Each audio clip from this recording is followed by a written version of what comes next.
نہیں کریں گے، اس لیے کہ انہیں پتہ ہے کہ ہم نے آخرت کے لیے کیا بھیجا۔ لیکن جی پہلا حکم آ گیا یا ایھا الذین آمنوا کہہ کے، پہلی آیت قرآن پاک کی پہلے سپارے میں پہلی آیت جس میں اللہ نے کہا یا ایھا الذین آمنوا، تو پہلا حکم آمنوا کہہ کے آیت نمبر 104 میں جو اللہ نے حکم دیا ہے نا، وہ نبی پاک کی تعظیم کا حکم ہے۔ پہلا حکم ہی اللہ نے حضور کی عزت اور ناموس کا ارشاد فرمایا۔ پہلا اس ترتیب کے لحاظ سے وہ ہوا یہ کہ جب نبی پاک کو بات ارشاد کرتے تو صحابہ کرام اٹھ کے عرض کرتے رائینا یا رسول اللہ، حضور سمجھ نہیں آئی ذرا رعایت کر دے۔ تو یہودیوں کی عبرانی زبان کے اندر نہ ذرا کھینچ کے پڑھتے تھے رائینا، تو اس کا معنی بنتا تھا معاذ اللہ اے ہمارے چرواہے، بکریاں چرانے والے کو بھی وہ رائینا کہتے تھے۔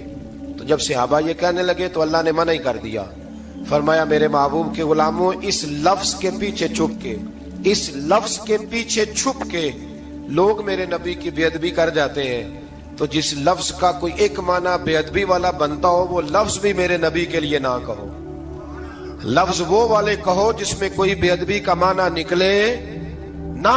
یہاں لوگوں نے بڑے بڑے لفظ نہیں بول دیے، پھر کہتے میرا مطلب یہ تھا، میرا مطلب وہ تھا، تو تو نے وہ لفظ بولا کیوں جس کا کوئی غلط مطلب بھی نکل سکتا تھا۔ اللہ نے فرمایا یا ایھا الذین آمنوا لا تقولوا رائینا، اے ایمان والو رائینا کہو ہی نہ۔ تو یا اللہ کیا کہیں؟ فرمایا وقولوا انظرنا، تم کہو یا رسول اللہ ایک نظر فرمائیے، انداز دیکھیے، انظرنا ایک نظر۔ تو ہمارے بزرگ تو پہلے ہی بڑے پیار والوں نے کہہ دیا یا رسول اللہ انظر حالنا، کہتے کہاں سے لاتے ہو جملے؟ میں نے کہا اللہ کی کتاب سے، یا رسول اللہ انظر حالنا یا حبیب اللہ اسمع قالا، تو تم کہو انظرنا، محبوب نظر کرم کرے، واسمعوا، اور کیا ضرورت ہے دوبارہ پوچھنے کی؟ اللہ کہتا ہے پہلے ہی دھیان سے سنا کرو، پہلے ہی واسمعوا، پہلے ہی احتیاط سے سنو، وللکافرین عذاب علیم، اور کافروں کے لیے دردناک عذاب ہے۔ لے جی اسی پارے میں اللہ تبارک و تعالیٰ نے پھر اہل یہود کا ذکر کیا، تو یہود کہنے لگے کہ ہم حضرت ابراہیم کے ماننے والے ہیں، تو اللہ کریم نے وہ بھی ذکر کیا کہ میں نے تو ابراہیم کو آزمایا ہے، وَإِذِ ابْتَلَىٰ إِبْرَاهِيمَ رَبُّهُ بِكَلِمَاتٍ فَأَتَمَّهُنَّ، ہم نے ابراہیم کو کچھ چیزوں سے آزمایا ہے، وہ ہماری آزمائش پہ پورے اترے۔ قَالَ إِنِّي جَاعِلُكَ لِلنَّاسِ إِمَامًا، تو پھر ہم نے انہیں کہا کہ ہم آپ کو پوری دنیا کا امام بنائیں گے۔ وہ آزمائش کیا تھی؟ آگ میں جانا بھی آزمائش، بیٹے کا نہ ہونا بھی آزمائش، بیٹا ہوا تو پھر اسے وادی غیر ذی زرع ان میں چھوڑ کے آنا بھی آزمائش، بڑا ہوا تو پھر ذبح کرنا بھی آزمائش۔ فرمایا جہاں جہاں آزمایا ہے نا، ابراہیم ہماری آزمائش میں پورے اترے۔ فرمایا تم مفت میں حضرت ابراہیم کی اولاد بنتے ہو اور ان کا نام لیتے ہو اور ان کے ساتھ اپنا تعلق بناتے ہو، دیکھو تو صحیح وہ کتنی آزمائشوں سے گزرے۔ تو اس کا بھی اللہ نے اسی میں ذکر فرمایا۔ اور پھر وہ بات کرتے تھے حضرت یعقوب کی اور حضرت اسحاق کی، تو فرمایا وہ تو ہمارے اتنے خاص بندے تھے کہ وصال کے وقت بھی انہوں نے اپنی اولادوں کو نصیحت فرمائی تھی کہ اللہ کی توحید پہ قائم رہنا، اس کا ذکر بھی اللہ نے اسی پارے میں بیان فرمایا۔ اور جو حضرت ابراہیم اور جناب اسماعیل نے کعبہ تعمیر کیا تو اس کا ذکر بھی اللہ تعالیٰ نے اسی بارے میں فرمایا۔ فرمایا جب وہ کعبہ بنا رہے تھے تو کہہ رہے تھے ربنا تقبل منا، کہہ رہے تھے اے اللہ بنا ہم نے دیا ہے پر مہربانی فرما ہم سے قبول فرما لے۔ تو جو آیہ کریمہ آخر میں عرض کرنا چاہتا ہوں اس پر بھی تھوڑی توجہ فرمائیں گے تو بات بڑی نکھر کے باہر آئے گی۔ یہ 16ویں رکوع کے اندر اللہ نے پھر یہود کا اور عیسائیت کا ذکر فرمایا، تو اللہ کریم نے ایک بات ارشاد فرمائی، یہودیوں کے ہاں جب کوئی بچہ پیدا ہوتا تھا پیلے رنگ کے ساتھ اس کو رنگتے تھے، یا کوئی خاص رنگ تھا ان کا، بچہ پیدا ہوتا تو اس پر وہ رنگ چڑھاتے کہ یہ جی ہمارے مذہب کا رنگ ہے۔ ہمارے ہاں بھی رسمیں ہیں نا اپنی اپنی، معاذ اللہ اپنی اپنی نہیں ہونی چاہیے، اللہ رسول کا حکم ہونا چاہیے۔ تو یہودیوں کے ہاں بچہ پیدا ہوتا تو ایک خاص رنگ چڑھاتے، عیسائیوں کے ہاں پیدا ہوتا تو وہ بھی ایک خاص رنگ چڑھاتے۔ تو مسلمانوں کے ہاں بچے پیدا ہوئے تو انہوں نے بھی توجہ کی کہ یہ کیا ہو رہا ہے، تو رب کریم نے فرمایا صبغۃ اللہ، رنگ اللہ کا ہی ہے، ومن احسن من اللہ صبغہ، اور فرمایا اللہ کے رنگ سے زیادہ خوبصورت کس کا رنگ ہو سکتا ہے؟ اللہ کا رنگ کیا ہے؟ لا الہ الا اللہ محمد الرسول اللہ صلی اللہ علیہ، فرمایا نیلے پیلے کالے رنگ نہ چڑھاؤ، اپنے ذہن پر توحید و رسالت کا رنگ چڑھاؤ، یہ سب سے بہترین رنگ ہے۔ اگر تمہارے ذہنوں پر رب رسول کی توحید کا رنگ چڑھ گیا تو یہ وہ والا رنگ ہے، پھر تمہیں کسی اور رنگ کی طرف جانے کی ضرورت نہیں پڑے گی۔ تو فرمایا رنگ وہ پیدا کرو جو توحید کا ہے، رسالت کا ہے، اس رنگ کی توجہ کرو۔ قرآن مجید کے اس پارے میں اللہ کریم نے مختلف باتیں بیان کر کے آخری رکوع میں یہ جو رنگ کا ذکر فرمایا نا، تو یہ لگتا ہے پورے پارے کا خلاصہ ہے کہ رب کریم نے فرمایا اصل بات یہ ہے کہ تمہاری سوچوں پہ رب رسول کی توحید و رسالت کا رنگ ہونا چاہیے۔ وہ ایک دفعہ مسلمہ کذاب بے ایمان کہنے لگا میں نے بنا لیا ہے قرآن پاک کا جواب، معاذ اللہ۔ جواب کیا بنایا؟ وہ سورت ہے نا القاریۃ ما القاریۃ وما ادراک ما القاریۃ، کھڑکھڑانے والی کیا ہے، کھڑکھڑانے والی تمہیں کیا پتا کیا ہے کھڑکھڑی، قیامت کا ذکر ہے۔ کہنے لگا میں نے اس جیسی صورت بنا لیا، تو کیا بنایا؟ الفیل ملفیل وما ادراک ما الفیل، کہنے لگا ہاتھی، تمہیں کیا پتا کیا ہاتھی، تم کیا جانو کیا ہاتھی۔ تو پاس جو اس کے اپنے بیٹھے تھے نا چیلے، کہنے لگے چپ کر جا، سارے زمانے کو پتا ہاتھی کیا ہوتا ہے۔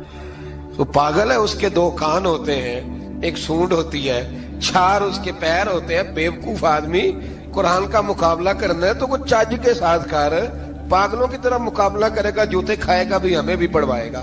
تو قرآن مجید کا کوئی مقابلہ کر سکا؟ تو اس آیہ مبارکہ میں اللہ نے کافروں کو یہ کہا اگر مقابلہ نہیں کر سکتے تو پھر اللہ سے ڈرو، ورنہ دوزخ میں ڈالے جاؤ گے، وہ جس کا ایندھن آدمی اور پتھر ہے، اور بنائی بھی کافروں کے لیے گئی ہے۔ اعدت للکافرین، جہنم کس کے لیے بنائی گئی ہے؟ کافروں اور منافقوں کے لیے۔ مسلمانوں کے لیے بنائی گئی، مسلمان مرضی سے چھلانگے لگائیں تو ان کی موج ہے، ورنہ ان کے لیے جہنم، ان کے لیے اللہ نے جنت بنائی ہے۔ اور یہ بات کرتے ہی رب کریم نے فرمایا اے محبوب علیہ الصلوۃ والسلام، مومنوں کو خوشخبری دے دیں کہ اللہ نے ان کے لیے جنت بنائی ہے، اس میں باغات ہیں، انہیں رزق دیا جائے گا کھانے کے لیے، اور اس میں انہیں پاکیزہ بیویاں دی جائیں گی، اور پھر وہ اس میں ہمیشہ رہیں گے، انہیں اس سے نکالا نہیں جائے گا۔ آگے جو آیات کریمہ ہے نا، اس کے اندر اللہ تبارک و تعالیٰ نے فرمایا ہے کہ اللہ حیا نہیں کرتا سمجھانے کے لیے مچھر کی مثال بھی دینی پڑے۔ فرمایا قرآن سے کچھ لوگ ہدایت حاصل کرتے ہیں اور کچھ گمراہ ہو جاتے ہیں۔ جب لوگ اپنی مرضی کی تشریحات چاہتے ہیں تو گمراہ ہوتے ہیں، اور جب قرآن کو رسول اللہ صلی اللہ علیہ وسلم اور امت مسلمہ کی تشریحات کی روشنی میں سمجھتے ہیں تو پھر اللہ ہدایت عطا فرماتا ہے۔ پھر اللہ تبارک و تعالیٰ نے آگے ارشاد فرمایا حضرت آدم کی پیدائش کا واقعہ۔ کچھ مفسرین نے لکھا اللہ نے مشورہ کیا تھا فرشتوں سے، وَإِذْ قَالَ رَبُّكَ لِلْمَلَائِكَةِ إِنِّي جَاعِلٌ فِي الْأَرْضِ خَلِيفَةً، لیکن کچھ مفسرین کہتے ہیں کہ اللہ کو ضرورت نہیں فرشتوں سے مشورہ کرنے کی، اللہ نے فرشتوں سے مشورہ نہیں کیا، بلکہ رب نے انہیں آگاہ فرمایا تھا کہ میں لگا ہوں زمین پہ اپنا نائب بنانے، میں خلافت دینے لگا ہوں زمین پہ۔ اب یہ تو دینے والی کی مرضی ہے نا اس نے کس کو دینی ہے، یہ تو دینے والے کی مرضی ہے نا اس نے۔